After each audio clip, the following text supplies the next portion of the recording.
يا سيد الفاضل، اللي يقول قطع المعونة واللي يقول هذا القرار اللي مسؤول بالدولة السيد المشير.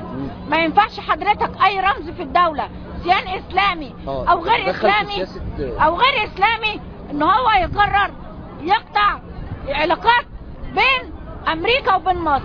إحنا علاقاتنا بأمريكا إحنا ملتزمين باتفاقية السلام. ما ينفعش إن إحنا يتفتح علينا كل الجبهات. الكلام ده غلط، ما ينفعش يا سيد الفاضل.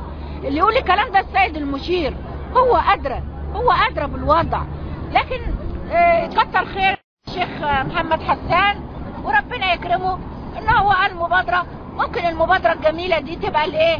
تبقى للعشوائيات، تبقى للمستشفيات، تبقى للشعب، تبقى للمشاكل، تبقى للاكل للشرب في البلد.